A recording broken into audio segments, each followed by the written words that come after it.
Livro de Filemão, no capítulo 1 e no versículo 10, diz assim a palavra de Deus: Peço-te por meu filho Onésimo, que gerei nas minhas prisões, o qual noutro tempo te foi inútil, mas agora a ti e a mim, muito útil, eu te tornarei a enviar.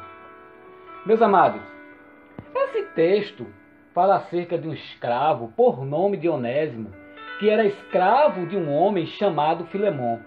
E naquela época havia o comércio de escravos. As pessoas que tinham poder aquisitivo, que eram os ricos, eles compravam os escravos para trabalhar nas suas fazendas, para fazer o plantio de café, para cuidar dos seus gados, cuidar dos seus cavalos, para fazer serviços domésticos. E Filemão, por ser um homem rico, ele tinha muitos escravos. E no Império Romano daqueles dias, estimava-se que existia 60 milhões de escravos. E a maioria das vezes, a população de escravos era muito maior do que o restante da população. E também existia maneiras distintas de um indivíduo se tornar escravo. Ele poderia ser escravo por ter nascido de uma mãe escrava, ele poderia ser escravo caso tivesse cometido algum crime, ou pertencer a uma nação que havia sido conquistada por outra nação em uma guerra. E também, meus amados, tinha também aquelas pessoas que se tornavam escravo por conta de uma dívida. Se a pessoa contraísse uma dívida e não tivesse como pagar, o credor levava os filhos daquela pessoa para serem escravos no lugar da dívida.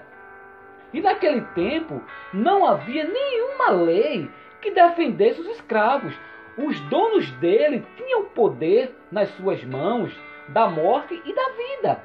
Eles poderiam prendê-los, torturá-los, castigá-los, açoitá-los e até matá-los. Os escravos não passavam de apenas ferramentas vivas de trabalho. E Filemão, meus amados, ele tinha vários escravos. E Onésimo, ele era um escravo privilegiado, ou seja, ele era bem cuidado pelo seu senhor. E esse escravo, Onésimo, ele foi comprado a peso de ouro, porque naquela época um escravo custava mais ou menos 500 denários. Para que você tenha uma ideia, apenas um denário era equivalente a um dia de um trabalho de uma pessoa. Imagine 500 denários. Quanto não custava? E Onésimo, meus queridos, ele vivia ali, na casa deste homem por nome Filemão, como escravo, trabalhando todos os dias. E aquele homem chamado Filemão, ele era um bom patrão.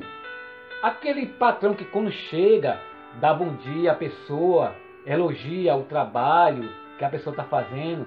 Se a pessoa está precisando de alguma coisa, ele dá a pessoa. Mas mesmo Filemão sendo um bom patrão, Onésimo, ele queria sua liberdade.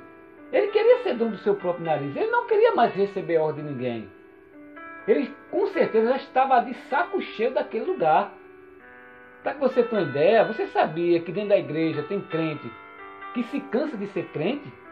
Muitas vezes a pessoa está ali na igreja, tem o apoio dos irmãos, tem as orações do seu pastor, é muito bem recebido, mas muitas vezes a pessoa se cansa de ser crente, vai embora para o mundo achando que no mundo vai se dar bem, mas só que a pessoa quebra a cara. E Onésimo, meus queridos, ele começou a maquinar no seu coração uma fuga para sair daquele lugar.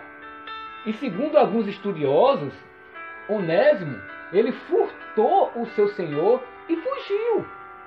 E foi para um lugar chamado Roma. E ali ficou naquela cidade camuflado para ninguém saber que ele era escravo. E ele se encontrou ali numa prisão com o apóstolo Paulo, porque nessa época o apóstolo Paulo estava numa prisão domiciliar. E o apóstolo Paulo ali começa a pregar o evangelho para ele, o evangelho genuíno do seu Jesus Cristo. aquele escravo ele se converte, faz a sua confissão de fé, e o apóstolo Paulo, logo de início, quando ele chegou ali, o apóstolo Paulo percebeu que ele era um escravo. Por quê? Os escravos naquela época eram conhecidos pela sua orelha, porque os escravos ele tinham a orelha furada. E era conhecido também por causa dos seus pés, porque o escravo ele não usava sandálias. E o apóstolo Paulo, sabendo do perigo que aquele escravo Onésimo estava passando, ele agora começa a escrever uma carta para Filemão, que era dono dele. Por quê? Se ele fosse recuperado, o dono do escravo, naquela época, podia matá-lo, podia açoitá-lo, colocar no madeiro, maltratar ele, chicotear ele bastante. Ele podia fazer muitas coisas com aquele escravo, pelo fato de ele ter fugido. Foi por isso que o apóstolo Paulo, na sua sabedoria, começou a escrever uma carta para Filemão, dizendo, olha, recebe-o, não mais como servo, mas como filho amado. Se ele te causou algum dano, põe na minha conta que eu pago. Ele era inútil, mas agora ele é muito útil.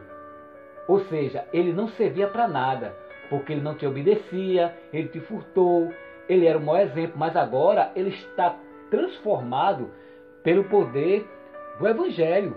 Você pode observar que o apóstolo Paulo faz um apelo para Filemão, para que ele voltasse não mais como escravo, mas como filho amado na fé, para servir ele no Evangelho, para caminhar junto com ele, porque Filemão, ele era cooperador da igreja, ele tinha uma igreja que ele administrava, ele era cooperador daquela igreja, e com certeza aquele escravo, né, não ia ser mais escravo, ia ser ali um filho na fé. Meus queridos, segundo alguns estudiosos da Bíblia, aquele escravo chamado Onésimo, ele voltou para o seu senhor, não mais como escravo, mas como um filho na fé. E Filemão recebeu, perdoou aquilo que ele tinha fazido, coisa que nenhum dono de escravo fazia. Pelo contrário, quando um escravo fugia, o dono do escravo maltratava aquele escravo, chicoteava, botava no madeiro, e se ele não quisesse mais aquele escravo, poderia até mandar matar. Meus queridos, quando eu estava meditando nesse texto, eu comecei a observar que cada um de nós, um dia, fomos como um escravo Onésimo. Nós éramos escravos desse mundo.